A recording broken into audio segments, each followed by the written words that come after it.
नमस्कार दोस्तों, स्वागत है आपका हमारे इस YouTube मंच पर।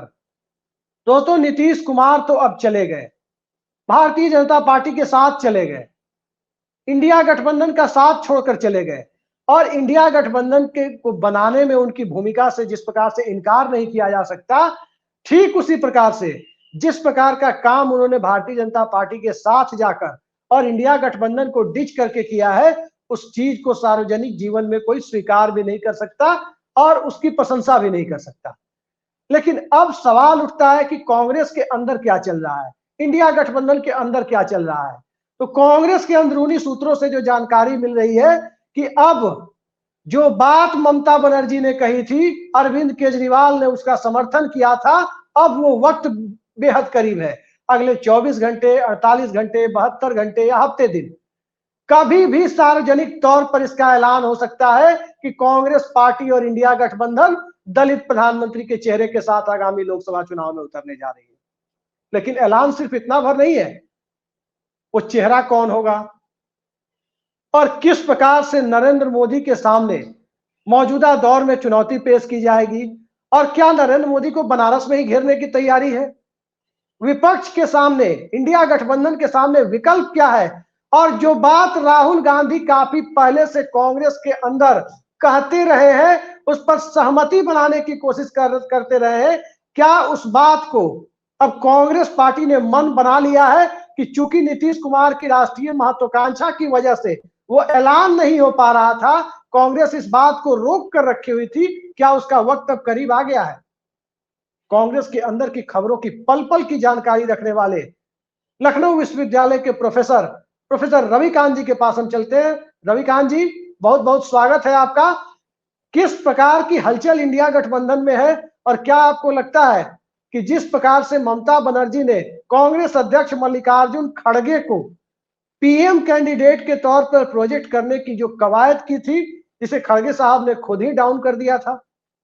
अरविंद केजरीवाल जो कांग्रेस के धुर विरोधी पार्टी के नेता माने जाते हैं, कहा जाता था कि वो बहुत अनईजी होकर इस अलायंस में है।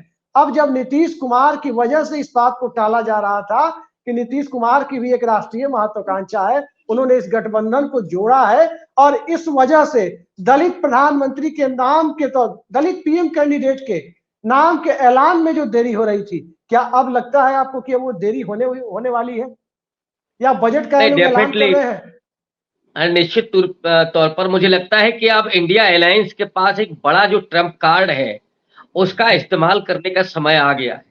आपने बिल्कुल ठीक कहा कि नीतीश कुमार के रहते हुए ये बात कहना शायद ठीक नहीं थी, वो कहीं दिक्कत पैदा करती। अब जब नीतीश कुमार चले गए हैं तब तो अब कोई हिचक नहीं है और सबसे अच्छी बात ये है कि उसकी पहल ममता बनर्जी ने की है, उसकी पहल अरविंद केजरीवाल ने की है। तो ऐसे में कांग्रेस पार्टी को तो मुंह मांग की मुराद मिल गई है। राहुल गांधी हो या कांग्रेस पार्टी का जो भी शीर्षस्थ नेतृत्व है, उसने मल्लिकार्जुन खड़गे को जब राष्ट्रीय अध्यक्ष के लिए आगे किया था, उस समय ही प्लानिंग ये हो गई थी कि वो देश को पहला प्रधानमंत्री दलित देंगे। और इधर जो 22 जनवरी को हुआ है, अभिषेक जी, मैं बहुत इस बात को बेहद दुखी होकर के कह रहा हूं कि पूरा भगवा से जिस तरह से रंग दिया गया और 26 जनवरी को गणतंत्र दिवस का पूरा समारोह फीका पड़ गया। ऐसे लग रहा था कि जैसे कहीं तिरंगा दुबक करके बैठ गया हो। इस तिरंगे की रक्षा करने का दायित्व तो दलित समुदाय पर आ गया और मल्लिकार्जुन खड़गे जिस दिन भारत के उस लाल किले से तिरंगा फहराएंगे, इस तिरंगे में फिर से वही अंबेडकरवादी चेतना पैदा होगी कि जब बाबा साहब अंबेडकर ने संविधान सभा में हिंदू महासभा के उस आग्रह को ठुकरा दिया था कि भगवा राष्ट्रध्वज होगा और तिरंगा उसी शान से पूरे संविधान सभा के संकल्प के साथ भारत का राष्ट्रीय ध्वज बना था। अब वो बारी आ गई है कि उस तिरंगे की शान की रक्षा की जाए और इस संविधान तो की क्या आप ये कह रहे हैं, रविकांत जी, क्या आप ये कह रहे हैं कि इस देश में जनता पार्टी ने जो ऐलान किया था कि 1980 में दलित प्रधानमंत्री बाबू जगजीवन राम का, कि 15 अगस्त 1980 को एक दलित नेता बाबू जगजीवन राम लाल किले से राष्ट्र को संबोधित करेंगे, लाल किले पर झंडा फहराएंगे, तो क्या लाल किले पर जो उस वक्त जो सपना पूरा नहीं हो पाया था, अब दलित समाज से आने वाले मल्लिकार्जुन खड़गे क्या 15 अगस्त 2024 को लाल किले से झंडा फहराने की तैयारी करे और इंडिया गठबंधन ने मूड बना लिया है क्या इसका? अभिषेक जी, अगर इंडिया अलायंस ने ये मूड बना लिया है और कांग्रेस पार्टी तो पहले से तैयार है उसके लिए, मुझे लगता है कि इस देश का 15.5% दलित, 7.5% आदिवासी, ये रिटर्न की बात मैं कर रहा हूं, है तो उससे ज्यादा, और इसके अलावा अति पिछड़ा ये समाज बेसब्री से इस लम्हे का इंतजार कर रहा है। और वो लोग भी जो देख रहे हैं कि किस तरह से हिंदुत्व का हमला हो रहा है, संविधान को डाइल्यूट किया जा रहा है, ऐसे तमाम प्रोग्रेसिव लोग भी ये देखना चाहते हैं कि समाज के सबसे वंचित तबके का कोई व्यक्ति आकर के जब लाल किले से झंडा फहराएगा तो वो देश की शान को ऊंचा करेगा, तिरंगे की शान को ऊंचा करेगा और संविधान के मान को भी बढ़ाएगा। आप तिरंगे की बात कर रहे हैं, तिरंगे की शान और मान को बढ़ाने की बात कर रहे हैं कि इस देश में 15 अगस्त 1996 को पहला मौका आया था जब सामाजिक न्याय के नारे को बुलंदी पर पहुंचाते हुए एच.डी. देवेगौड़ा के रूप में एक पिछड़े वर्ग के व्यक्ति ने, पिछड़े वर्ग से आने वाले प्रधानमंत्री ने इस देश में लाल किले से राष्ट्र को संबोधित किया था, लाल किले पर झंडा फहराया था। और अब उस घटना के 28 साल बाद, 1996 के 28 साल बाद 2024 में यह वक्त करीब आ रहा है और ममता बनर्जी जैसी नेत्री जब तैयार है, उस परिस्थिति में क्या आपको लगता है कि लालू यादव, मुलायम सिंह यादव, इन सबको, इनकी पार्टियों को दलित वोट नहीं मिलता है? कहीं दलित महादलित का झगड़ा है, बिहार में नीतीश कुमार को वोट चला जाता है, कहीं मायावती के साथ वोट छिटक जाता है, कुछ वोट लाभार्थी बना दिए हैं बीजेपी ने, 5 किलो राशन के लिए लाइन में लगाकर लाभार्थी बना दिया है। ममता बनर्जी के राज्य में जो भारतीय जनता पार्टी का वोट बैंक है, जो 18 सीटें मिली थी, उसमें दलित समाज का बड़ा हाथ है। मध्य प्रदेश, राजस्थान, छत्तीसगढ़ में जो बीजेपी लोकसभा चुनाव में 50% वोट के करीब पहुंच जाती है और बहुत बड़ी संख्या में दलित वोटर है, वहां पर भी भारतीय जनता पार्टी को क्या डेंट लग सकता है? मोटे तौर पर आप हमारे दर्शकों को ये बताइए कि क्या मल्लिकार्जुन खड़गे को प्रधानमंत्री बनाने के लिए अखिलेश यादव समर्थन करेंगे, जयंत चौधरी करेंगे, लालू यादव, तेजस्वी यादव या हेमंत सोरेन करेंगे? क्या सचिन पायलट, भूपेंद्र सिंह हुड्डा और अशोक गहलोत करेंगे? क्या जीतू पटवारी, दिग्विजय सिंह करेंगे? लड़ाई यही होनी है। देखिए अभिषेक जी, आपने जितने भी नाम लिए हैं वो निश्चित तौर पर करेंगे और उन्हें इसका राजनीतिक फायदा मिलेगा।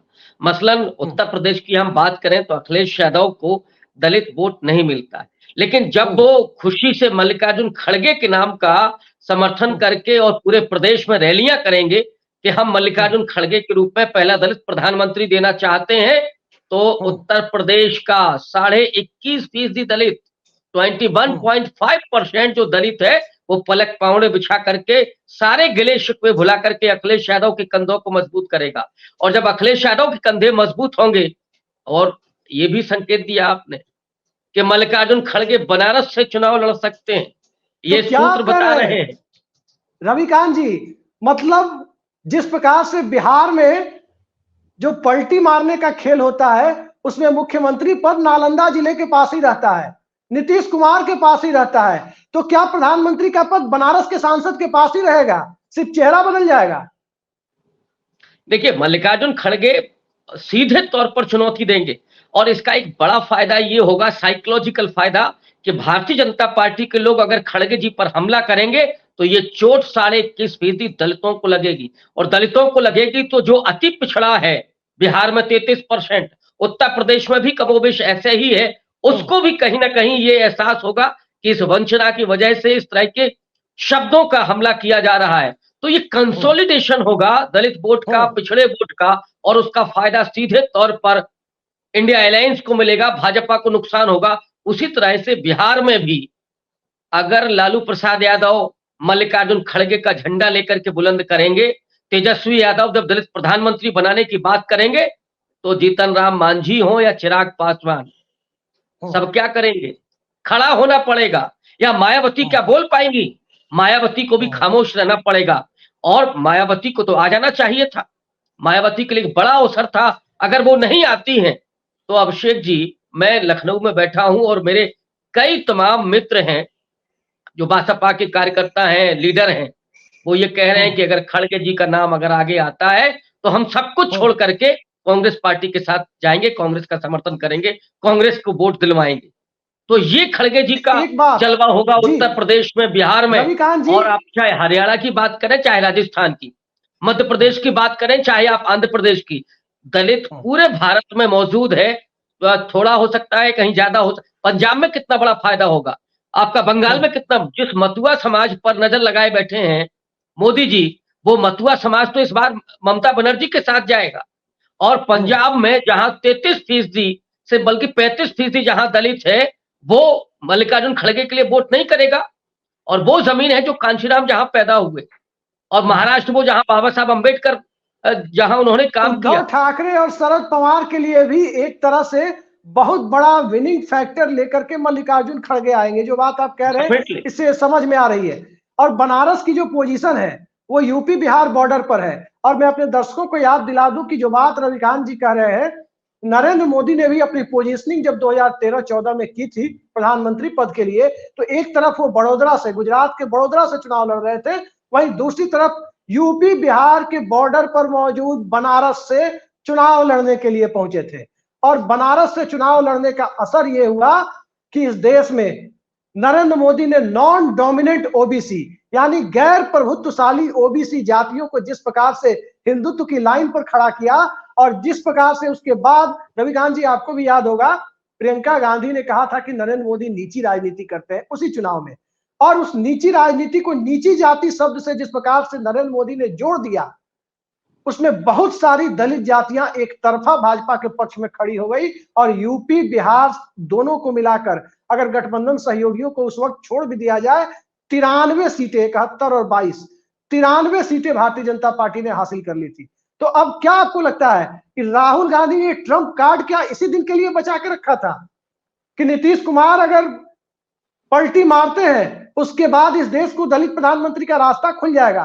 क्योंकि कांग्रेस के लोग तो कह रहे हैं, अंदरूनी बातचीत में, निजी बातचीत में भी कह रहे हैं कि जिनसे सबसे ज्यादा विरोध की संभावना थी उनमें एक तो चले गए, नीतीश कुमार, और जिन दो लोगों से विरोध की संभावना जताई जा रही थी वो दो लोग नाम प्रस्तावक बन गए, अरविंद केजरीवाल और ये ममता बनर्जी।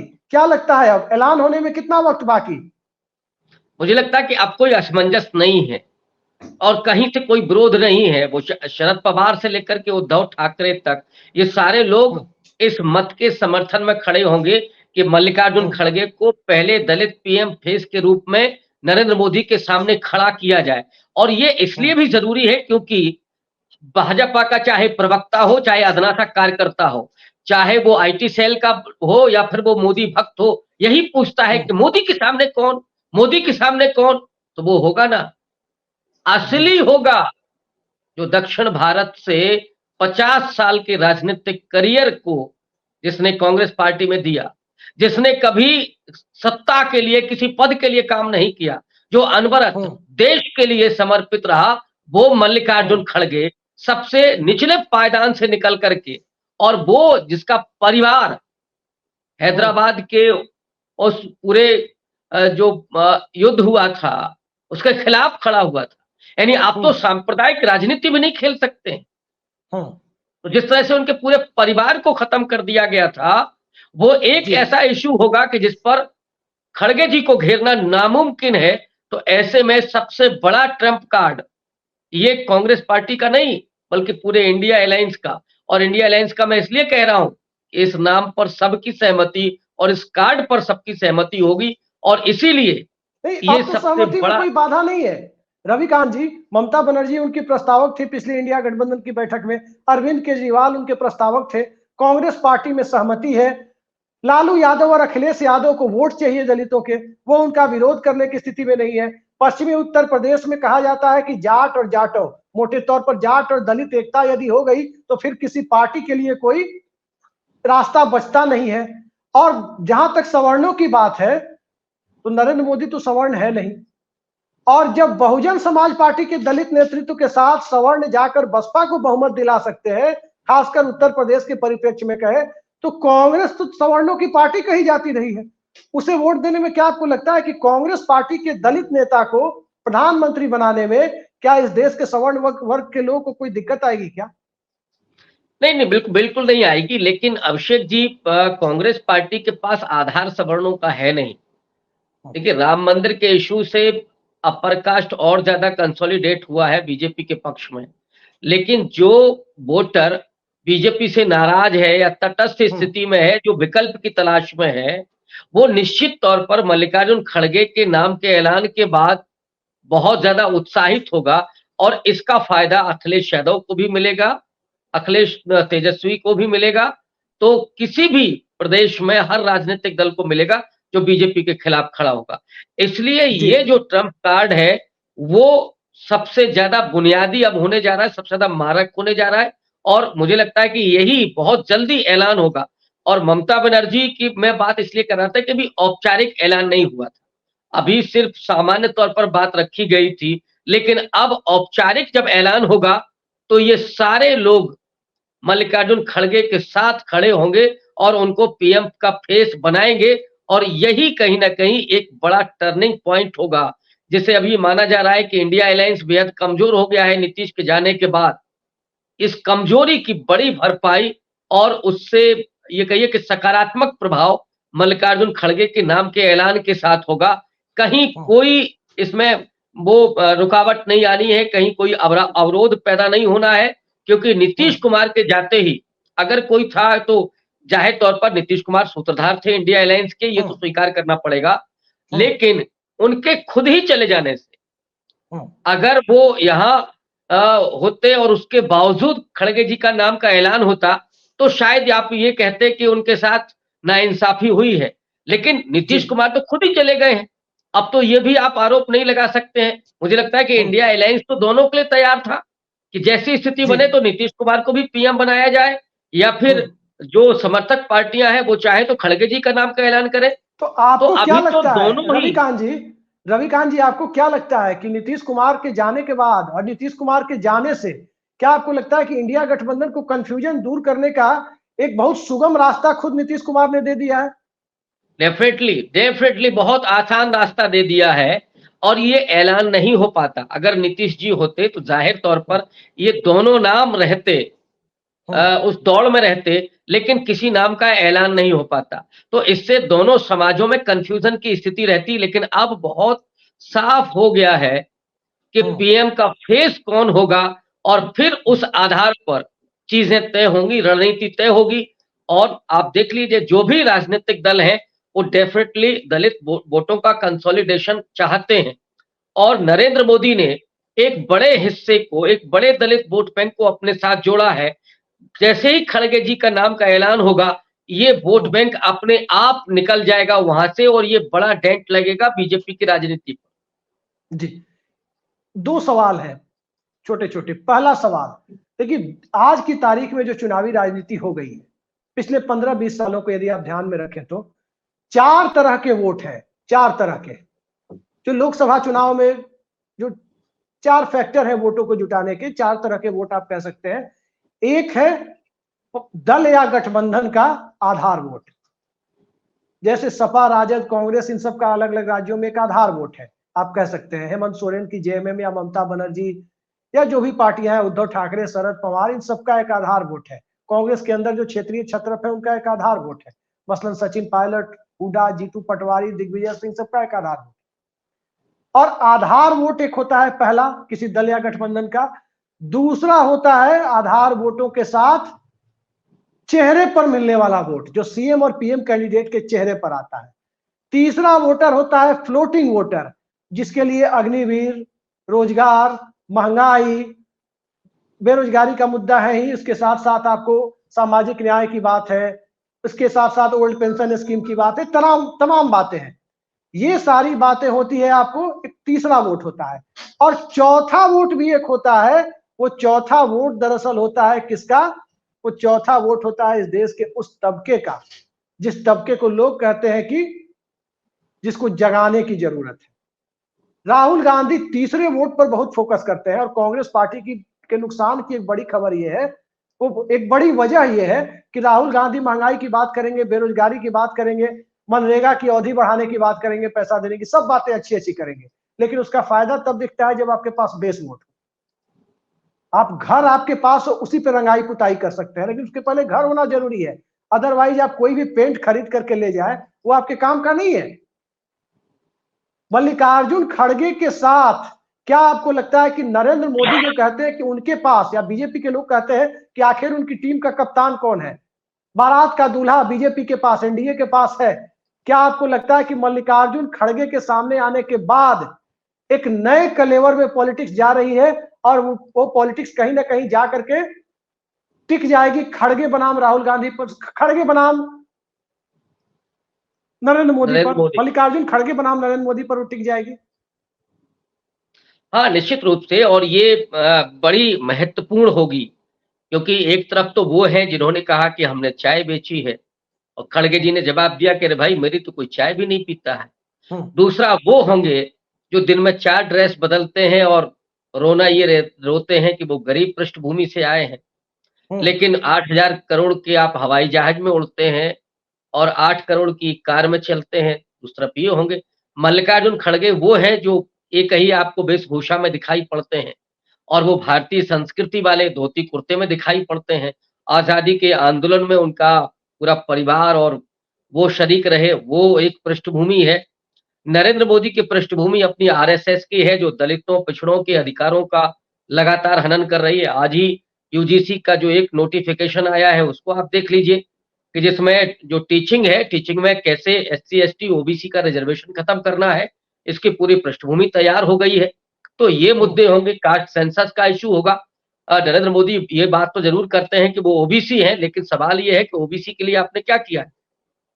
चंद मुखौटे दे दिए हैं जिनके मुंह पर पट्टी बांध दी है और उनका नुमाइश लगा करके आपने वोट हासिल किया है। लेकिन जो आम ओबीसी है, जो मिडिल क्लास किसान और गरीब ओबीसी है, उसके लिए आपने क्या किया? उसके लिए कोई एजेंडा है क्या? आप कुलपतियों से लेकर के और देख लीजिएगा आप सेक्रेटरी स्तर के अधिकारियों तक कितने ओबीसी हैं, कितने उसमें अति पिछड़ा है। जिन अति पिछड़ों को आधार वोट बैंक माना जाता है मोदी का, उन अति पिछड़ों को 5 किलो राशन दे करके उनका अपमान रोज करना, यही उसके वोट की कीमत है क्या? नहीं, अपमान करना, और जब व्यक्ति दिवंगत हो जाए, जीवन काल में सरकार गिराना, और दिवंगत होने के बाद चुनाव करीब आए तो भारत रत्न देना। कर्पूरी ठाकुर के साथ भी यही हुआ है जी। एक सवाल रविकांत जी, एक सवाल बड़ा महत्वपूर्ण है। ठीक है, कर्नाटक की सीट से भी वो चुनाव लड़ेंगे, जो शायद गुलबर्गा होगी या कोई और होगी मल्लिकार्जुन खड़गे के लिए। बनारस भी वो लड़ेंगे। क्या आपको लगता है कि बनारस पर 2024 के लोकसभा चुनाव में पीएम बनाम पीएम कैंडिडेट की लड़ाई क्या पूरे देश को एक बेहद दिलचस्प चुनावी माहौल की ओर ले जाने की तैयारी है? बनारस से ही, काशी से ही इस बार चुनावी रथ निकलेगा, चाहे वो नरेंद्र मोदी का निकले या मल्लिकार्जुन खड़गे का निकले। डेफिनेटली हालात तो वही दिखाई पड़ रहे हैं, लेकिन जब खड़गे जी आएंगे तो ये मूल मुद्दे पर चुनाव नहीं होगा फिर बनारस का। इसको वो सांप्रदायिक रंग देने की कोशिश करेंगे। ये जैसे ज्ञान वापी का इशू तो अभी चल ही रहा है वहां पे, तो खड़गे जी के उस पर चुनाव नहीं लड़ा जाएगा, फिर ज्ञान वापी पर चुनाव लड़ा जाएगा, क्योंकि ये डरते हैं, इनके भीतर ये हिम्मत नहीं है कि वो एजेंडा की बात कर सकें, वो विचार जो देश को बनाने की बात है उस पर वो चल सकें, वो दलितों पिछड़ों के उत्थान की बात कर सकें। जब दलित और पिछड़ा अपना हक मांगने लगता है तो ये उसके सामने वो इतिहास पकड़ा देते हैं, विकृत इतिहास के साथ मुसलमानों ने तो ये किया है। अरे भाई, इतिहास से वर्तमान नहीं लिखा जाएगा, वर्तमान से हमारा भविष्य लिखा जाएगा, और उस कसौटी पर मल्लिकार्जुन खड़गे खरे उतरेंगे, क्योंकि आपने देशभक्ति के तमाम प्रतीकों को जिस तरह से जमींदोज किया है, उन लम्हों को आपने छीन लिया, उनके उत्साह को छीन लिया आपने, इसका जवाब कौन देगा? ये सवाल मल्लिकार्जुन खड़गे पूछेंगे कि नहीं नरेंद्र मोदी की आंखों में आंखें डाल करके, कि आपने जो भगवा से पाट दिया तिरंगा, ऐसे लग रहा था जैसे उस सर्दी में ठिठुर करके किसी कोने में बैठ गया हो। ये अपमान क्या देश सहेगा? ये नहीं पूछा जाएगा क्या? तो ये सवाल भी आएगा, और मल्लिकार्जुन खड़गे बनाम नरेंद्र मोदी का जो चुनाव होगा काशी से, मुझे लगता है कि यहीं से देश की तकदीर तय होगी और आने वाले लोकसभा चुनाव की तस्वीर भी तय होगी। जी, बहुत सारी बातें आपने कही, और चाय वाले को मैं चाय वाला नहीं मानता, लेकिन प्रधानमंत्री खुद को कहते हैं कि मैं चाय बेचता था। तो चाय बेचने वाले जब प्रधानमंत्री बन सकते हैं, तो जिनकी कोई चाय भी नहीं पीना चाहता, क्या वो इस देश के प्रधानमंत्री पद पर पहुंचेंगे?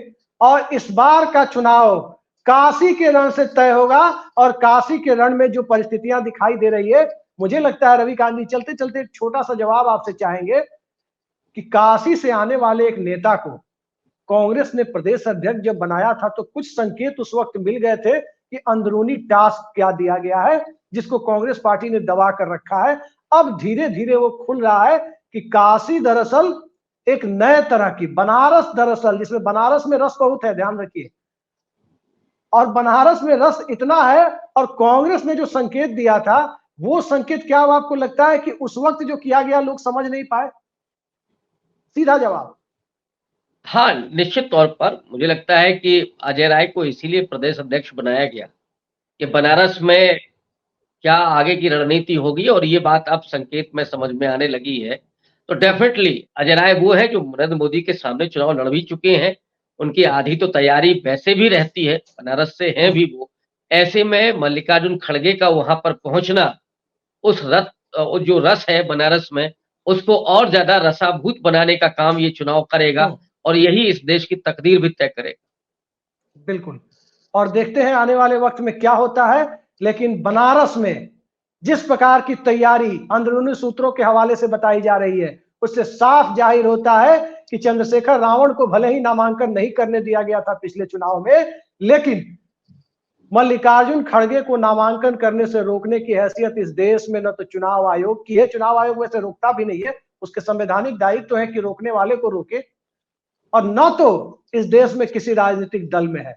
बनारस का सांसद, रविकांत जी कह रहे हैं, कुछ अंदरूनी सूत्र भी ऐसे संकेत दे रहे हैं कि बनारस का सांसद ही प्रधानमंत्री होगा, लेकिन बनारस का सांसद चाय वाला नहीं, बल्कि जिनकी कोई चाय नहीं पीता, और दलित समाज से आने वाला एक सामान्य सीट से आने वाला, चुनाव लड़ने वाला एक दलित नेता। बहुत कम साहस इस देश के दलित नेताओं में है कि वो सामान्य सीट से चुनाव लड़ सके, उन्हें लड़ने भी नहीं दिया जाता। एक बार सुशील कुमार शिंदे सामान्य सीट से, जनरल सीट से जीते थे। कर्नाटक में संभवतः मल्लिकार्जुन खड़गे सुरक्षित सीट से लड़े, लेकिन बनारस की लड़ाई बहुत बड़ी होने के संकेत है। वहां भी वो बराबर सामान्य सीट से जीत करके आते हैं कर्नाटक से। जी, खैर फोकस तो बनारस पे ही रहेगा, कर्नाटक तो सेफ सीट है। बड़ौदा पर किसी का फोकस नहीं था रविकांत जी, नरेंद्र मोदी जब चुनाव लड़ रहे थे सबके फोकस बनारस पर थे, तो बनारस पर इस बार ज्यादा फोकस रहेगा। और राहुल गांधी की भारत जोड़ो न्याय यात्रा में भी आने वाले वक्त में उसका रूट भी इसी तरह से निर्धारित किया गया है, जिसमें काशी भी होगी, बनारस वहीं से हो रहा, एंट्री वहीं से। जी, तो जब बनारस भी होगा, और ज्ञान वापी गरमाने की कोशिश जिस दौर में की जा रही है, ज्ञान तो बनारस में भरा पड़ा है। वापी जरूर गुजरात महाराष्ट्र बॉर्डर पर है, जब सूरत और मुंबई के बीच में वापी जंक्शन आता है, तो वापी को उठाकर वहां से यहां लाने की जो बीजेपी कोशिश कर रही है ज्ञान वापी के बहाने, उस कोशिशों पर कोई विराम लगा सकता है तो कहीं ना कहीं मल्लिकार्जुन खड़गे। तो इंतजार कीजिए, नीतीश कुमार ने आपदा में अवसर का एक सुनहरा अवसर, आपदा में अवसर के बहाने ही सही, एक सुनहरा अवसर जो कांग्रेस पार्टी ने दिया है, कांग्रेस पार्टी को दिया है, इंडिया गठबंधन को दिया है, राहुल गांधी का एक ट्रम्प कार्ड, मल्लिकार्जुन खड़गे प्रधानमंत्री पद के उम्मीदवार। अगले कुछ दिनों में हो सकता है कि अगले 2 दिन 3 दिन के अंदर आपको कोई वर्चुअल मीटिंग इंडिया अलायंस की हो और आपके सामने वो चेहरा घोषित हो जाए। वहीं कुछ लोग ये भी कह रहे हैं कि मल्लिकार्जुन खड़गे का चेहरा यदि बजट के पहले घोषित किया जाएगा तो दलितों के लिए कोई बजट में सरकार कोई बड़ी स्कीम अनाउंस कर सकती है। तो इस हो सकता है कि जो अंतरिम बजट आ रहा है, उस अंतरिम बजट के तत्काल बाद 1 फरवरी को पेश होना है, उसके तत्काल बाद खड़गे के नाम का औपचारिक तौर पर ऐलान कर दिया जाए। रविकांत जी, आपने हमारे दर्शकों के लिए तमाम तरह के जो कंफ्यूजन थे उन्हें दूर करने का प्रयास किया, और जितना बड़ा खुलासा, जितनी बड़ी परिस्थितियों की तरफ ले जाने की आपने बात कही है कि अब हालात, सियासत तो बनारस से ही तय होगी, और प्रधानमंत्री वंदे भारत एक्सप्रेस से ही दिल्ली पहुंचेगा, बनारस से। और वंदे भारत एक्सप्रेस किसका वंदे और किसका वंदे कराने के बाद प्रधानमंत्री बनाएगी, अब ये वक्त बताएगा। मई का आखिरी हफ्ता और बनारस की संसदीय सीट और पूरे देश के दलित विमर्श को मुख्य रूप से सामने लाने की कवायद, इंतजार करते हैं। बहुत बहुत धन्यवाद रविकांत जी, इतने बड़े अंदरूनी कांग्रेस की रणनीति के ऊपर इतने बड़े खुलासे के लिए। धन्यवाद।